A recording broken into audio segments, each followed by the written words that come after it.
Conversations with GIPR, which is the stock symbol for Generation Income Properties, is the only podcast hosted by a CEO of a public net lease REIT.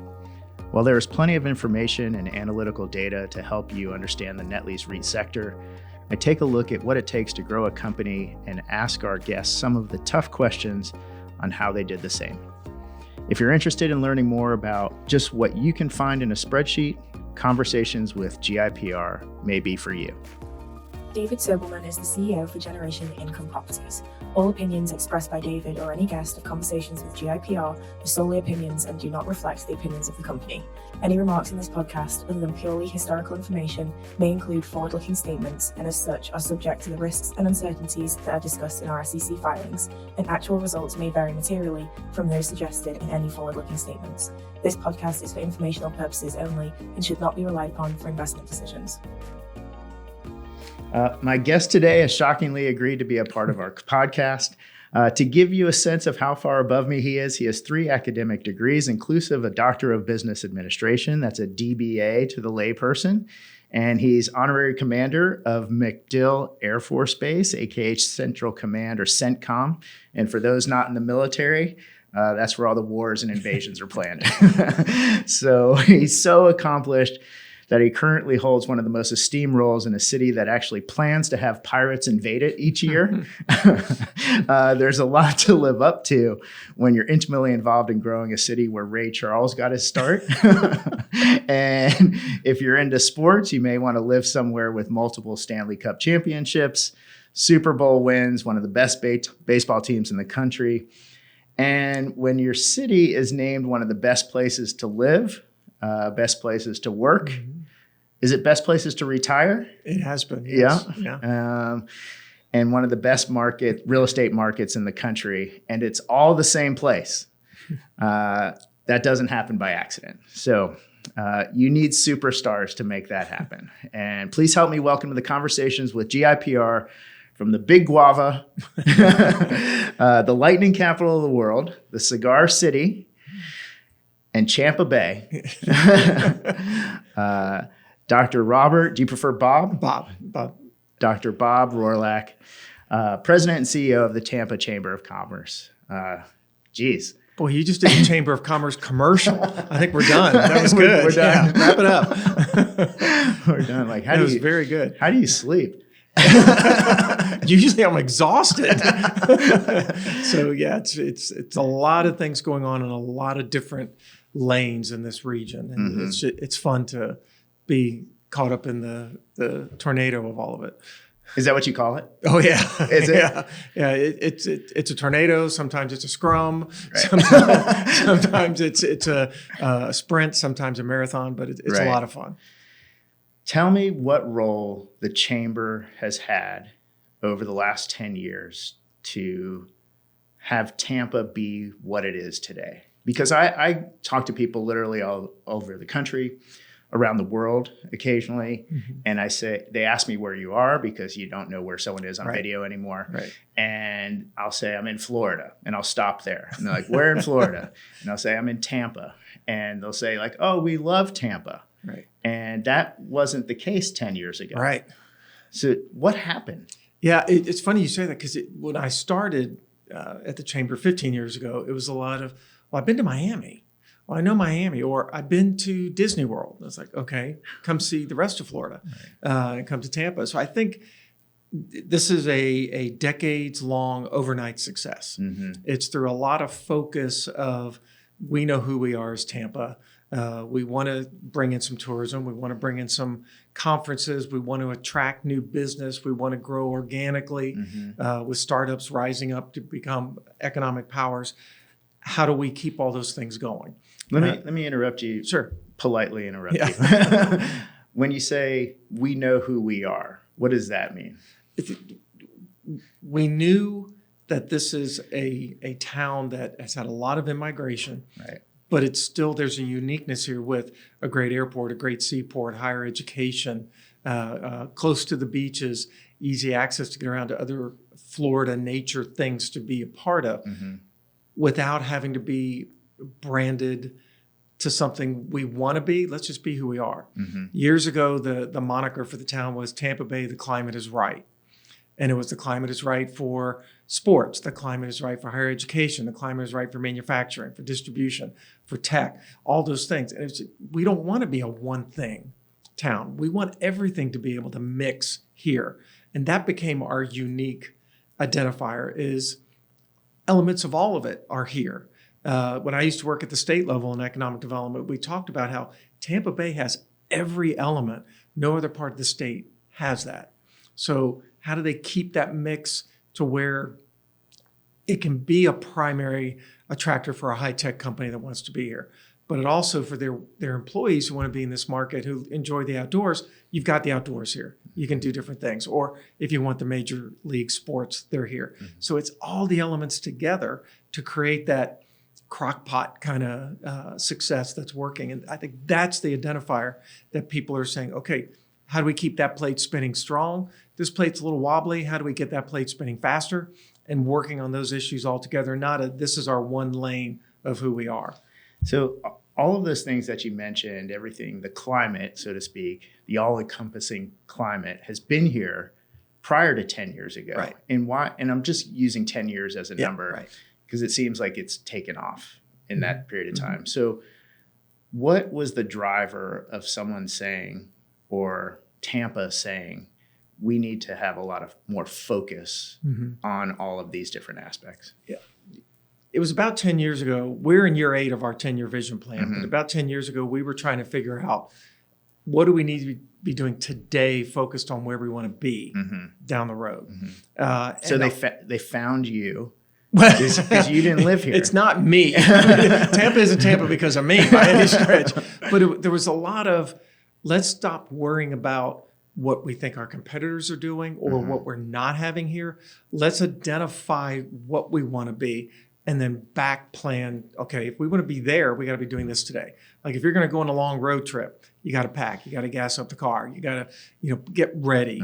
So it's that kind of, we want to be there. So what do we need to be doing today? And steady step, keep going in that direction. And so we were taking that view, but then local government was taking the view of, this isn't perfect, but this is a great place and we're getting better. Let's focus on how to be better. If you want to come complain about what's not right, this isn't the place for you. If you want to come help make what's not right, we want you here to help us. So that whole mentality kind of changed, and we started swinging for some big things. The Super Bowl, when the Bucs played here and won, that wasn't supposed to be here. That was supposed to be in LA. They weren't ready, so we got it 2 years beforehand. So it was, how do we win from that? Right. Having the Bollywood event here that was weeks. Nobody ever thought about something like that. That put us on the global map. Our airport saying we are a market that can attract international flights and more domestic flights. We've got a great airport facility. We need to get better connections. They took that, we're not going to accept that we can't do it. We're going to go do it. And they did it.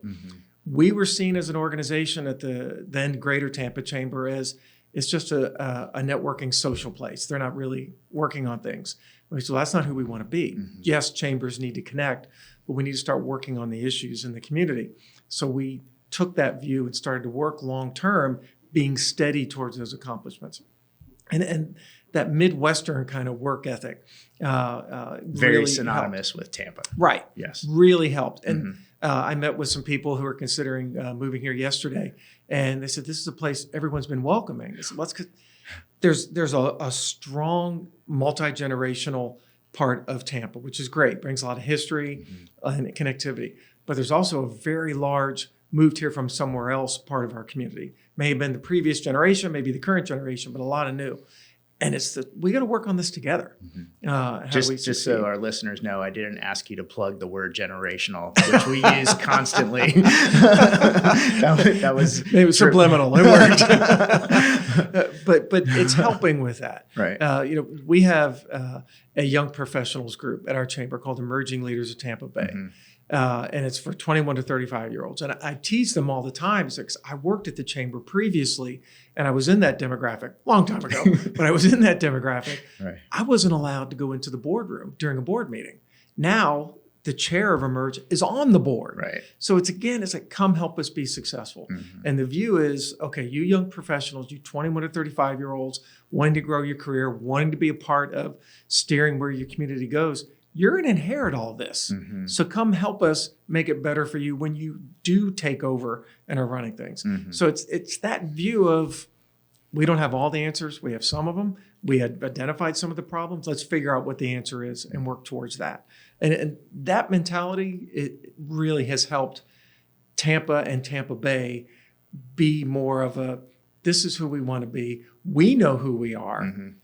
Let's see if the world can figure it out, and the world is figuring it out. For sure. Yeah. I read a book one time that says the vast majority of new ideas come from people who are 21 through 35. Right. Those are when your creative ideas, you're not limited by being beaten down by the world quite yet. Right. Being told no so many times, you Right. just don't know that word as well as you and I may know. Yeah. And so we have learned our leadership skills, and maybe the ideas are created by the people, or some of the ideas are created by the people who are much younger than us. Right. Yeah. And I'm always challenging the team of, we can't have a big idea every year, because that's not a big idea. That's a flash in the pan. Right. Big ideas take years to really get traction and be realized. So our latest big idea was our Minority Business Accelerator program, which has been recognized globally as one of the best programs a chamber offers of any kind in the world. So we need to start thinking now and researching and understanding what we could do. What's our next big thing? And let's start figuring that out. The minority program took us 3 years to research before we figured out this is the lane we'll take on and we'll work with it. And now we're in 7th year of the program. So that's a 7-year overnight success. Overnight successes, I've heard, take 15 years. That's right. Right. The young professional program took, I think, 7 or 8 years before they got any traction. So it's like, how do we take that long-term view for what we want to do? And now we're seeing members are getting involved because they're realizing it's not just a networking event after hours in the morning. It's a come work and build your network as you're working on issues to make the community a better place. The collective good is better for everyone individually, right? So there's a dichotomy there. Yeah. Right. There's you want to grow your own business selfishly, but if you grow the community, it's going to help grow your business. Right. Yeah. When I joined this time at the chamber back in 2009, I used to listen to the membership talk about, well, join the chamber. You get this coupon and this credit, and you'll get this for free. So it pretty much pays for itself. Why wouldn't you join? And I said, why would they join? If they're joining for coupons, it's not about us. And why would they renew their 2nd year? They don't get all the coupons. That doesn't make sense. So we took the different view of, we create the environment for you to grow your network and make connections and meet your peers that you'll work on a shared issue. And then you get to know each other for business purposes as well. So we'll create the environment for you to help grow your business. We can't grow your business for you. I don't have a sack of leads sitting under my desk that I pass out to members as they come in. So how do we work on a better place for their business to grow, and as help them make stronger connections? And how long have you been CEO now? This year is my 15th year. 15th year. So what attracted you to the job when you were recruited for it? Well, we got to go back a little bit. Okay. I first worked for this chamber in the mid 80s, back when we did the direct marketing to business to come in. It was the old Committee of 100. And I was a project manager working and doing that. I left after about 6 years to go be the bureau chief for the state's business retention and recruitment arm. Then came back after 3 years to run the Committee of 100. Loved it. And did that. But when we came back, we had 2 small children, wound up having our 3rd son, and realized this is a really tough job to be a dad and do the job. So we consciously went to a little bit smaller market where I could have better work-life balance. Career grew. My wife and I always wanted to come back here. She and I met here. We got married in Tampa. And she was always giving me a polite elbow of, don't forget Tampa. I want to get back to Tampa. I said, I do too, but there's no way you can go back to the chamber 3 times. It doesn't work. I got a call asking from a recruiter, would I be interested in coming back to run the Committee 100? I said, been there, done that. Great job, but no. the chamber CEO position was open. I said, but when you're ready for that one, I'm interested in that one. Good for you. And I got the call, will you put your name in the hat for that? And we went for it.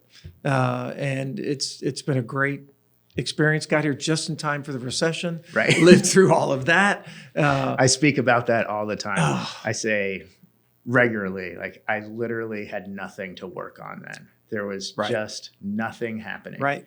And at the time was when the chamber had a very strong, don't get involved with it. All they do are after hours events. Right. It's a mixer organization. That's okay. If they feel that way, we can think it's not right, but we have to help change that perspective.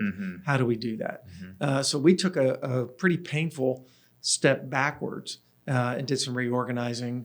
Chamber staff got smaller. And that's a very polite way to say that. Yes, it was very painful to have to tell us, and the recession required it. We were bleeding money, living off reserve. I said, well, that's not a sustainable model. We got to do something here. And I, to the volunteers and investors' credit, I went to them and said, we're going to do this. I'm going to need you to do that. And I had great leadership at the time, and they said, okay, we got to do it for the good of the organization. There was some political friction at the time we had to calm down and work through, and we did. So internally. A little internally, but some with elected officials, it wasn't that great because they were frustrated that it was only a social organization. It wasn't doing things to impact the region. So we took a different philosophy, grew the organization. We had lost our accreditation, which was a very sore point for me. But through the reorganizing we did, we came back and got the next to the highest level accreditation, and then found out they don't let you go from not accredited to the top. You can get close, but not the top. So they call it 4-star. The top is 5-star. Right. And instead of worrying about the 4, I worried about the 1. I was mad about the 1. So when it came up for renewal, so we got to get that star. And we did. So we're accredited. U.S. Chamber does the accreditation at the 5-star level, which is their top level. 2% of chambers in the United States have achieved it. Wow. So the team is very proud of we accomplished that, and we've been reaccredited at that level. I'm always pointing that out to our board to don't forget. So this is why we do what we do, because we want to keep that. And it doesn't make us better because we have it, but it's a verification certificate. It verifies what we've been working on and where we want to go and what we want to be. So you use the word growth several times in there. And you used it about your organization and about Tampa.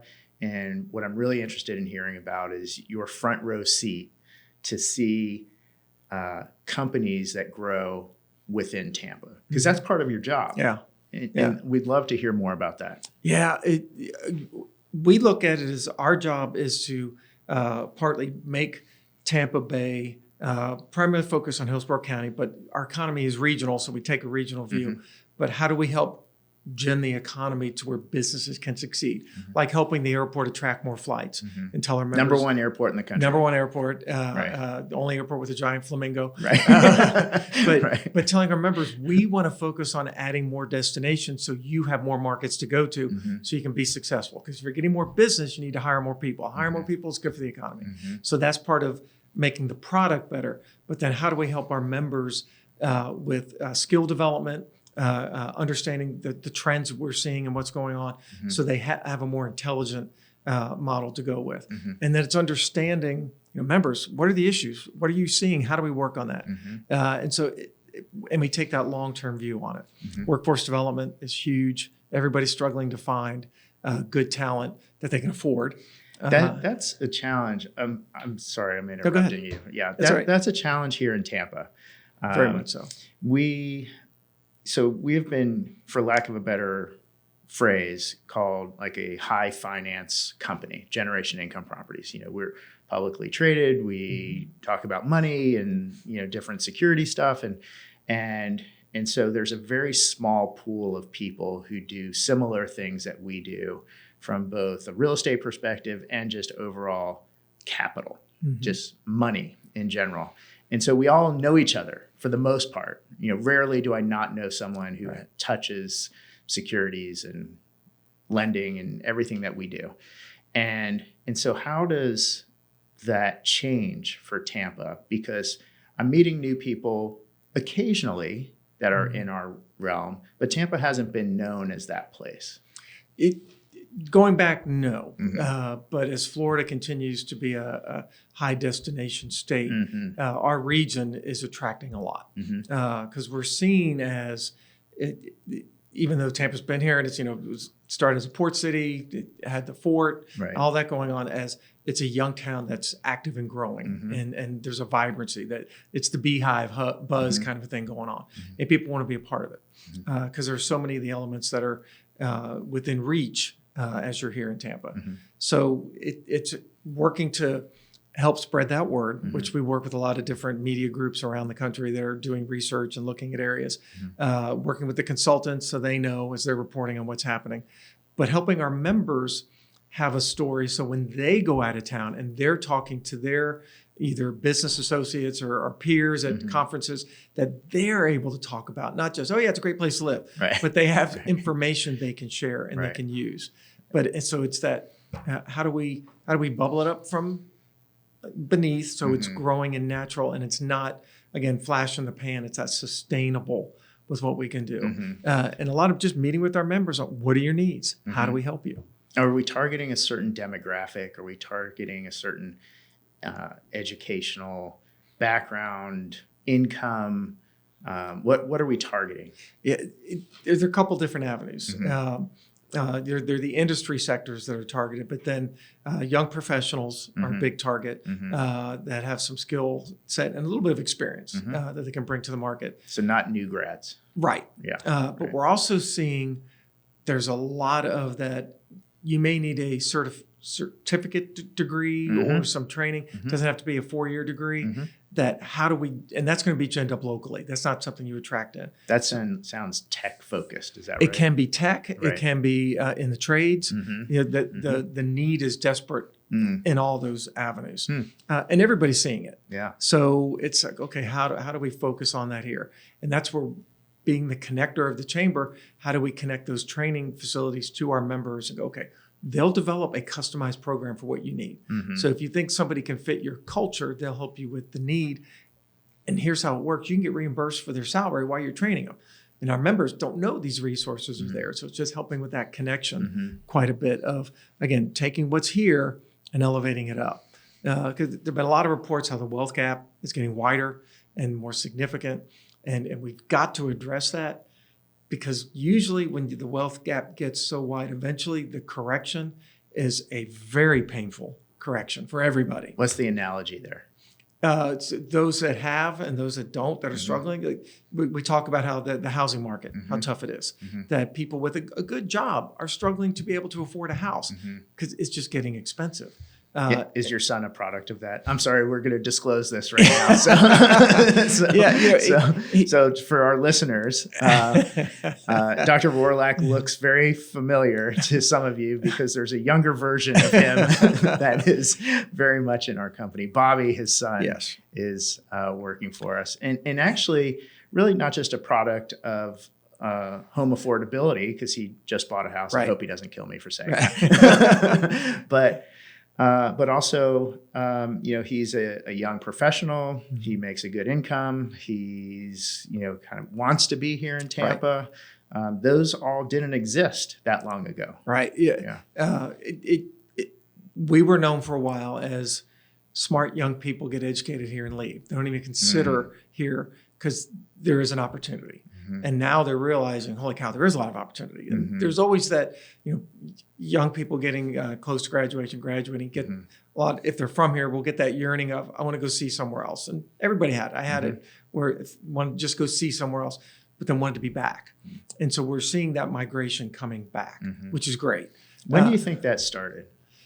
The wanting to be back, as we saw the economy was turning around, this became a destination that businesses were putting at the top of their list to consider to be here. Our existing businesses were expanding to the point of, hey, we need local talent who can help, and it was a lot of we've got it going on. When I was here that first time in the 80s. And Tampa was considered the sleepy town, and people were graduating and leaving. Those of us that are here thought, well, they're the fools. We figured it out. we figured this place out. This is a great place, and only left for career because chamber's a very unique world. Right. There are a lot of chambers, but you usually don't move from chamber A to chamber B within the same market. I see. You got to move up to move on. I vividly remember moving here in 2006. No children. My wife and I recently got married. We moved to Tampa. We bought a house because we moved from DC, so we felt like billionaires moving here. And we bought this beautiful home in this wonderful neighborhood. I remember I went out for a run one day, came back, I'm super sweaty, right? Because it's July. Right. Yeah. It's Florida. And I'm sitting on my front porch and I said to myself, we made a mistake, because Tampa was still a little homogenous at that point. Yeah. There wasn't a tremendous amount of activity. We just knew we liked Florida. We liked Tampa, but there wasn't much like action here. And we stuck it out. We started having kids, and that'll make you kind of play words, That'll happen. And now it's the greatest place on the planet. Yeah. But it took a long time to have like people from around the world see that. And that inflection point is, I think, really important to a lot of people who are growing businesses. Right. And like when is that turn in your business? In your case, that turn in the economy, the turn in the messaging that went into Tampa? I think it was probably, you've talked about 10 years, about 10 years ago. Right. And we realized, while we talk about how we represent Hillsborough County, the most diverse county in the Tampa Bay region, I looked at the membership. I said, that's not a pretty diverse membership. I agree. We got to work on that. That's right. And it was like, what do we do? Yeah. And so why aren't we seeing a more diverse membership? What needs to happen? So we just kept peeling that onion back. Right. And then realized we hired an economist who helped us. And it's funny because I talked to so many different groups that everyone was giving me you need to, where I came from. Great. Can you help me with data? I need data so I can measure this. Nobody had any data on the minority business market here. Hence your doctorate. Which it makes your head hurt. Right. So I didn't have it then, but we hired an economist who showed us that in Hillsborough County, about 49% of the privately owned businesses are Black or Hispanic owned. That's an awesome stat. That's a giant number. That's great. But they contribute 5% to the economy. There is a problem. So then it was, well, what do we do about it? So we figured out our lane of businesses at least 3 years old, 500,000 in gross sales. And then we have cohorts that we work with for 2 years. So we have one group in their first year, one group in their second year, where we just deep dive, come alongside them in their business, bring in our members, a financial expert, legal expert, marketing expert, HR expert. It just really help them with their business. And then after they're done, we track them for 3 years, making sure everything sticks. And how do we help them grow? As we've seen, every time we report the numbers, the members in the cohort go, no, that's wrong. We got this contract. No, we hired this many. It keeps doing better. And our members, there were some who thought, why are they doing that? That's a favoritism thing. Right. And then some who were saying, don't mean it. It's window dressing. It'll go away. And as we have proven, we stuck with it, and it's getting that success record going, that more people are wanting to be in the program, more are wanting to support it and be in with what's happening. And it's creating that economy. Our membership has increased every year to become more diverse as the entire community realizes we're focused on the economy.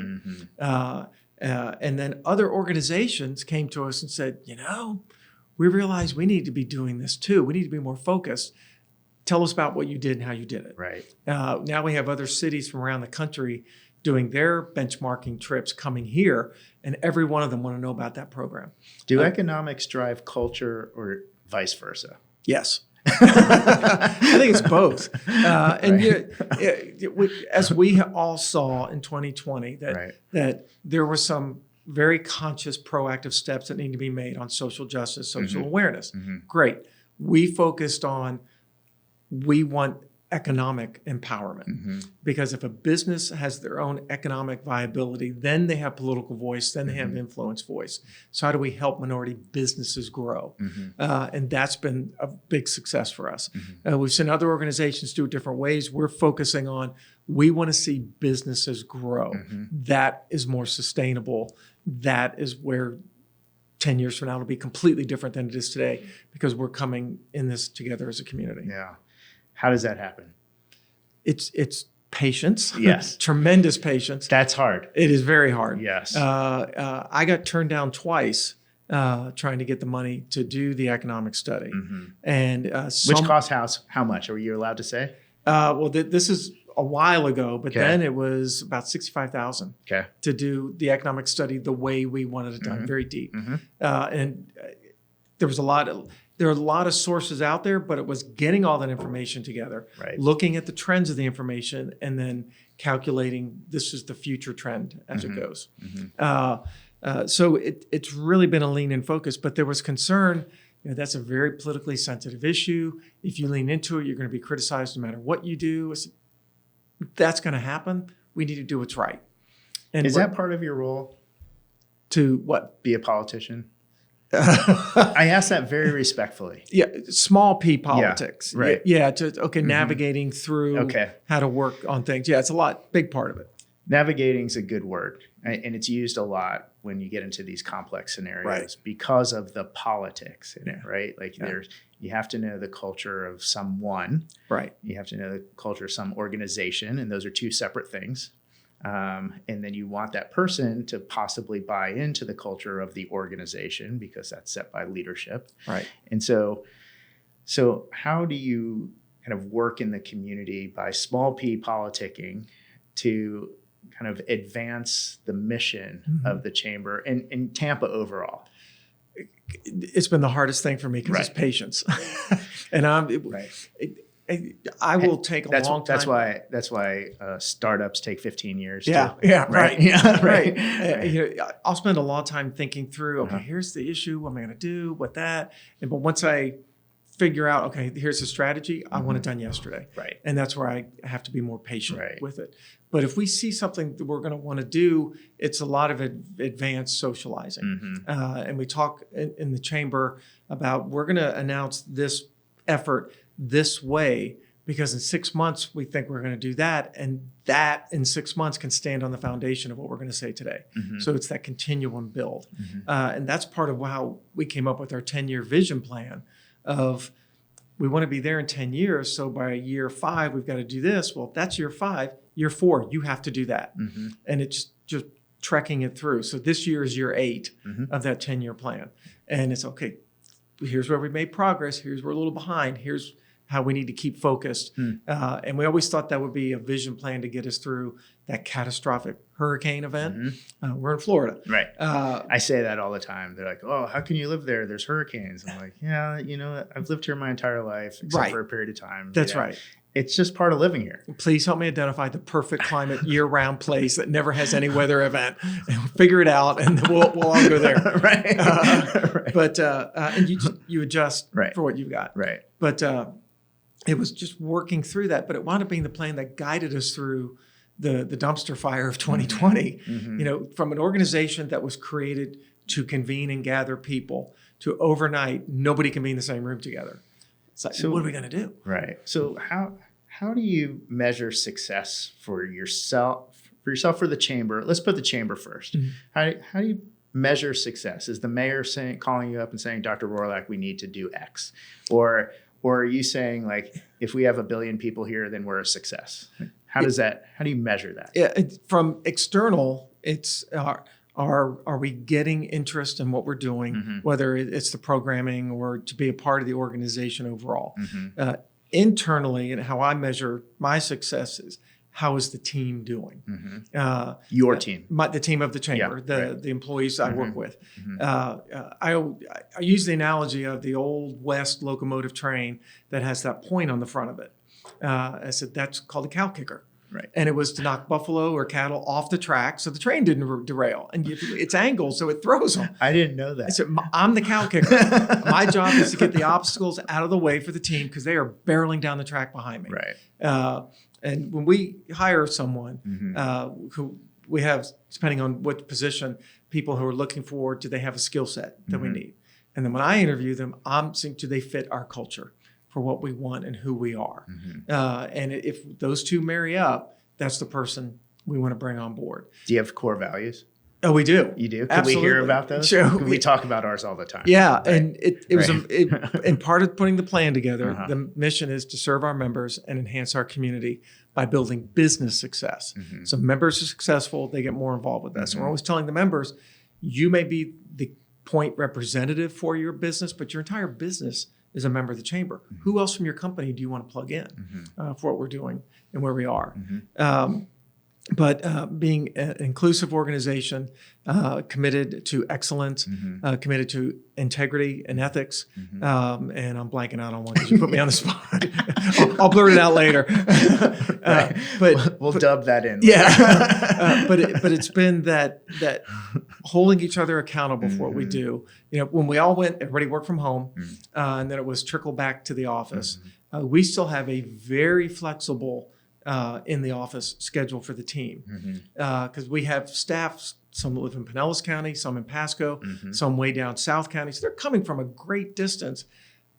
And as we all saw, we can work from home and be successful. If they were required to fight traffic, which is the Achilles heel of this region, every day, I probably would lose people because they're not willing to do the commute. Yeah. So we talked about it, and I've told the team, everyone has assigned days to be in the office. And then there's certain days where we all are going to be here together so we keep our culture connected. But it's a matter of they will tell me when we have to come back 5 days a week based on our productivity. And you'll listen. That's right. That's So- right. So you all tell me when it's time to come back. So they're holding each other accountable because they like this flexibility. And I always tell them, if your child needs to go to the doctor, take him to the doctor. Of course. Just let us know. Right. And then if there's a time I'm not going to be available because I'll be at the doctor, we get it. Yeah. So it's work-life balance has increased throughout all the business world. And we're trying to set an example for the members for what we do. And it's having the team stay accountable. We have to hit our productivity measures or we're going to have to change what we're doing. But we can deep dive into like so many facets of that, but I'm going to pick one. Okay. So we're a real estate company. Let's talk real estate. Let's talk Tampa real estate. And you know, your members, they're probably big occupiers of real estate within the area. What are they saying to you about, you know, their expenses, their occupancy? You just said you have this flex work environment, and you want your members to kind of see that, you know, be an example. Like, how do they talk about real estate with you? Yeah, most members, we probably have about the most flexible schedule of what people are doing. And one part I left out for us, the team is coming back more because they want to be together. Of course. Which is great. It's like, again, self-determination on it, which is driving it. Well, you're being modest. It's culture. They want to be with each other. Culture. Right. And that culture is driven by leadership. And I make a big deal out of it every time somebody's there. Hey, what's going on? You know, it's like, be here. But the members, there's still a demand for real estate. You know, the predictions during COVID were, it's all going to go away. Nobody's going to need it. That didn't happen. Our as you know, the rates in our region have stayed strong, if not stronger. Isn't it amazing? And space is hard to find. So it's still going to be there. And some of that's driven by Florida's a destination state. There was a very brief period where some were predicting Florida was over. Like, that was a pause. That was a catch your breath. Even Henry Flagler didn't know that. Right. Florida is Florida. And so we're going to be an attractive market. So I think real estate will continue to be strong. And I'm not saying that because I'm talking to my son's boss. But thank you. I really do think it's going to stay strong. Everybody talk about, everything's digital, everything's online. Yes, but we're still humans who like to be together, like to meet together. People like to do business with somebody they know. There's a value and attraction to an Amazon, but stores are still seeing people. So it's that finding that right balance as we're changing as a society, I think is going to keep on. But there was a Harvard study that they got lucky on, that they started in 2019. And then they had the benefit of tracking engagement in a large tech company. And so they had the benefit of working through COVID and seeing how engagement worked when they weren't together Right. versus when they were together, and then coming back together. And engagement and productivity were drastically down during the years during COVID, and everyone wanted to be, it was down like 20%. For a tech company, that's a lot. Yeah. And so when they came back together, they increased 20%, and it was just because they were physically in the building with each other. And I thought that was really, it was the first time I've ever seen a quantification of productivity and engagement, because it's hard to quantify. That had to be hard. Yeah. But they did it. And so that was like, they got lucky. Right. Because no one was doing that before that. Yeah. And during the probably 20 and 21, we were not as productive as we were used to, and the members were used to, because it was just hard. We quickly switched to be an online chamber and told everyone, now more than ever, you need the town square. We are your virtual town square. Stay with the chamber. Every member of the chamber got called 3 times in 2020 individually. How you doing? What do you need? What's going on? Have you heard about this? All that. We were doing live webinars on issues going on. We joked that with the beginning of the PPP program, it was kind of, okay, take your notes on an Etch-a-Sketch, because tomorrow we got to shake it clean because they're changing the rules. Right. And it was helping everybody understand that. Right. We worked with all of our minority business accelerator cohort members to apply for PPP. They all got rejected. And their view was, yeah, we got rejected. And we said, no. We don't accept no first round. Let's go back. And we worked with them all. All of them wound up getting funding except one who just didn't have their financial records in order. So that became the focus for them. Right. We're going to help you get the records right. And what you need. Now you understand why it's important. Yeah. And we helped with that. So it was that kind of effort. Mid-March, when everybody was told, go home. Right. We were at the last 2 weeks of our dues renewal season. So we pretty much had collected everything we were going to collect. So we were cash strong at that point. But for the rest of the year, I kept telling the board, it's going to hurt next year. Yeah. Next year's when we're going to feel it. It's going to hurt. Retention went up because we focused on keep touching the members. Right. We can't go meet with them, so keep touching them. And now that we are able to be together, it's like, how do we touch and stay involved with our members with what's going on? So they realize, yeah, we're a big organization, but we're trying to create that chamber within the chamber based on the areas you want to be plugged in. But that human part is still vital. And again, this go back to your real estate question. I think that's why real estate is going to continue to do well, because people need to gather. So we hired your son at that exact moment. Mid-March of 2020. That's right. That's right. And so he was here for a week, and then we stopped being with him. Yeah. And all of a sudden, he left this big organization where he was very well liked and doing well as a young person, to a small company with a big future, but small company. And he had to be home by himself. Right. What did you say to him when he told you that he was going to take this job? Being parents, being at the chamber, I was able to do some research, truthfully. And he has a phenomenal friend network.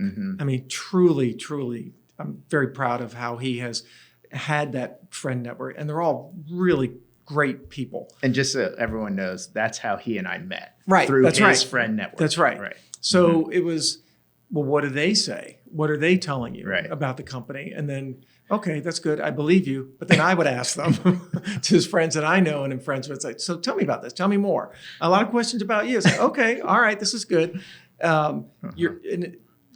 My mother told me about the time we had our first child, Bobby, that a parent never stops worrying about their child. And I was offended. It's like, I'm an adult. I'm married. I'm a dad now. What are you talking about? Well, Right. now I'm a dad. Yeah. I understand. And you try to take it from worry to, you don't want it to be worry because that's not what we're supposed to do, to just having concern and just coaching and letting them live life, because you're not supposed to live their life, and understanding all that. But he was excited from day one, always, and still talks very excited when he talks about the company. But that going home thing was tough for him, the being alone and just protecting the very beginning. Yeah. So we were, hey, come on over. quite a bit and try to, be with your friends as you can. Right. And that was just part of family taking care of family, and as a community taking care of community, as everybody being together. But that was a tough time. So you didn't talk him out of it? Oh, no, not at all. No. I literally thought you were going to go the opposite. No, on that. no, like, stay in your job. It's more secure. There's more people. So, right? My advice to them will be, because having raised 3 boys, if you ever say you should do A, you better have meant B, because that's what they're going to do. But I would ask questions of, well, have you thought about that? And well, how is this? And what about that part? And he had done a lot of smart internal processing and thinking of things. And sometimes he is very smart. Right. And a lot of, and we always tease him. He's not going to like this part, that he, of our 3, he's the old soul. Just a very well grounded, always has been, and just more methodical in what he does. Right. And so it was just, how you doing? And what about this? What about that? And he has brothers that are more of a ready, fire, aim. That's right. What have you seen that has really surprised you about growth at the Chamber and growth at Tampa? What wasn't planned that is happening? I talk about how Tampa always had the view of, we know who we are. We know what a great place we are. At some point, the rest of the world's going to figure it out. And all of a sudden it realized, holy cow, they have figured it out. And the press from around the world was wanting to know more. Businesses wanting to know more. My peers around the country and around the world contacting us, hey, how do you do this? What do you do that? Can we learn more about this? Us as a region being identified as leaders in all different areas. How do you support your airport so well? How do you get this company involved with you so well? I've even had chambers call and say, I'm not going to say which cities, but I've seen how well the Bucks are involved with you, the Lightning are involved, the Rays. We can't get our pro teams to engage with us at all. How do you do that? And I'm thinking, what do you mean? That's like a no-brainer. I got to have them involved with what's going on here. I want their logo all over our stuff. Right. Yeah. So being identified that way, it kind of creates momentum that sparks and keeps going. That we get known for that. And I tell the board, here's the trick: we got to make sure this isn't viewed as a flash in the pan. That this is a sustainable reputation that we have earned and we protect and we strengthen. So each step of that is part of what we do. And that's why I drive the board crazy with, we have got to get more active on fighting for better transportation. That is the Achilles heel that's going to impact the entire region, and it's going to trickle into all aspects of the community. So I think Bobby has told you that I take the bus occasionally. Yeah. And I understand that that's something that's on your radar, the city's radar. Can you talk about that? Yeah. This is very selfish for me to have this conversation, by the way. Right? I'm incredibly impressed that you do the bus. I wish there was on days I don't need my car to go to different meetings. I could walk to the corner for sure where we are and take the bus to be able to read and do things coming into that to it's me would be wonderful. Yes. When we're in cities and can ride their rail or bus system, very jealous of that. Our bus system has, everybody know, it's in a constructive way, anemic. It needs more support, needs more funding for what can be done. We need other multimodal choices, rail coming in, other things that can be done. We just can't keep building more roads. We have to have other choices. And more parking garages. Right. Yeah. So that was the big push to pass that transportation tax back in 18. Almost 70% of the voters said, we'll do it. With almost any law on the books, you chip at it long enough, you're going to find a technicality why that could be considered not to be valid. And the opponents to the sales tax chipped away for years. Which was half a cent? 1 cent. One full cent. And there was a formula, so much to go to each of the municipalities in our county, some to the county, some to the bus system, and none of it could go to a rail system. It was all to improvements. They found a technicality and were able to get it disqualified, thrown off. But in that period of time, collected over $500 million. So now the fight is, legislature, bring us our money back. Right. And there are some saying, no, it should be a sales tax holiday. So Right. that will do nothing. Right. I'm going to get like a 14-cent check sent to me. Right. Yeah. Right. And the time you spend fighting traffic will be multipliers of that. Right. But again, that feeds into the whole wealth gap issue. My wife and I have been involved in the foster care system. She works for a foster care ministry. There was a time we had to keep going back to the state agency because the records weren't right. She had to go back 5 times to the agency. Now, she works from home, so it was easy for her to do that. We have reliable transportation. To the single mom with a couple kids working an hourly job who has to keep going back to the system, they're going to give up and not rely on that support to get healthy groceries for their kids and do things. So then they're going to not eat healthy, which will impact their health, impact their children's ability to learn, which feeds, it just creates that spiral. So we have got to look at it from how do we help those who aren't able to help themselves be able to help and take care of themselves. Right. It's not about, is my commute going to change? It's all of society being able to experience this growth and success, which we're all not. So a better bus system is paramount to what we're doing, and having some other choices. You know, we've got the streetcar that pretty much is a downtown tourist conference thing. There's thoughts of, well, how do we expand it so it can be more of a greater downtown mode of transportation? Because with all the residential coming into downtown's going to get gridlocked.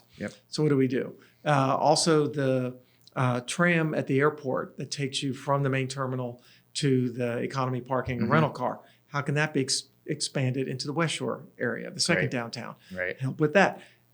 What options can we give people that they don't have to get in a car to go half a mile? You know, one of the best things about Tampa is we have pretty much even weather, but in the summertime, I don't know, even though my office is across the street from yours, it's going to be a quick walk in July because I'm going to be sweating just coming the block. It's hot in the summer. You're not going to walk a mile.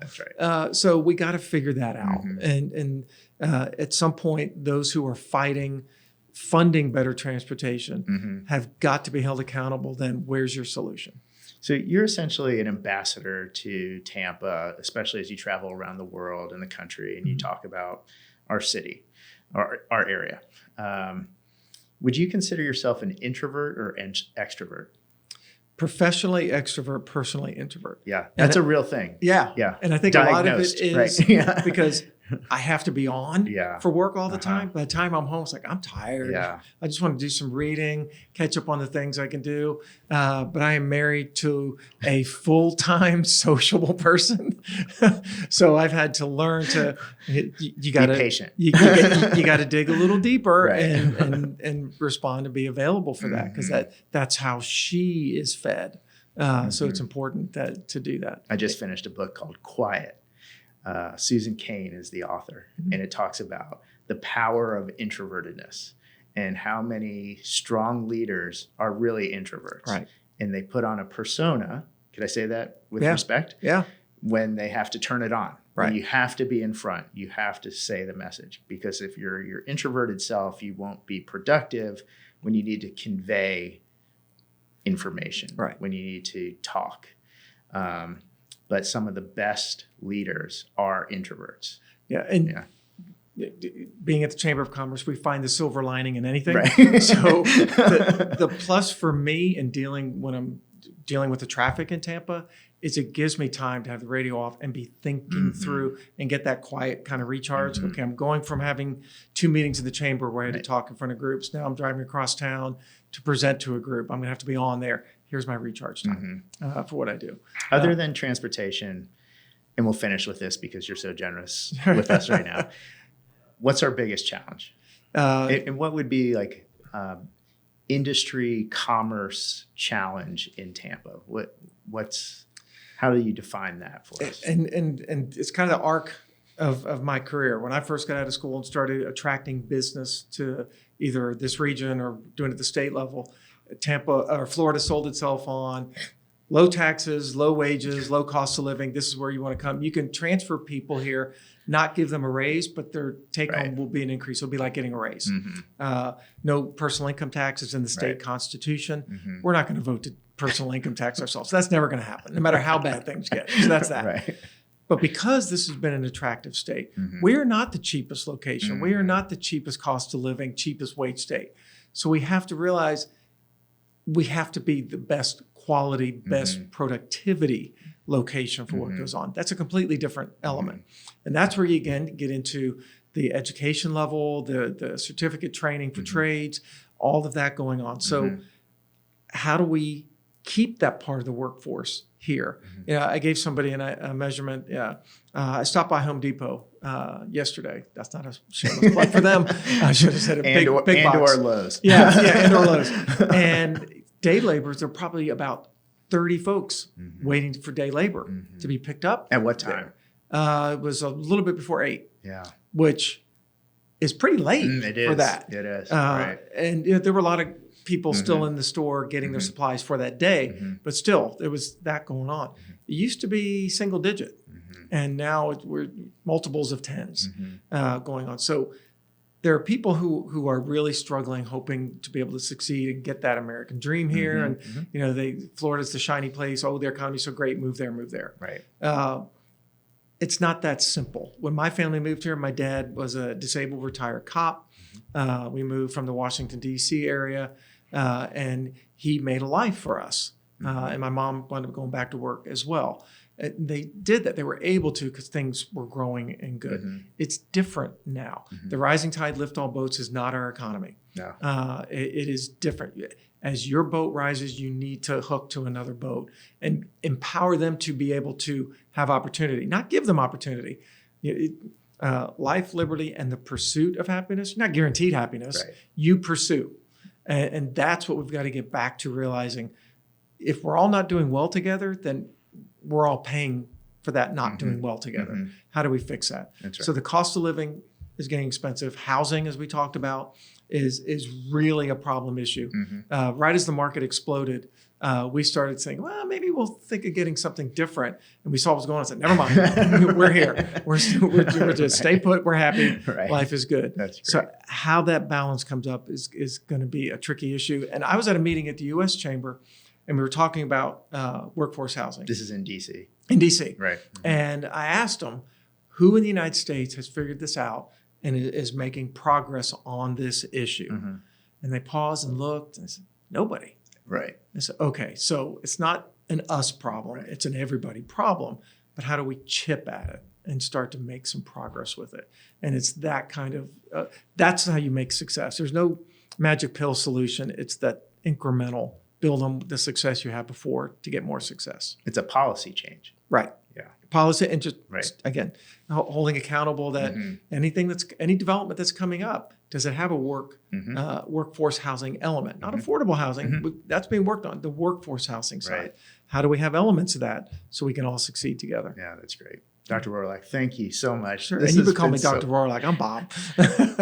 I need to start being respectful, and then you can back me off. This has been wonderful. We are so appreciative of your time, of course, your insight into what we're doing, growing companies. That's what we're all about here. But also for bearing an offspring that we're just so grateful for. So. Thank you for pulling in. Thank you very much. Thank you. Yeah. Enjoyed it. Good.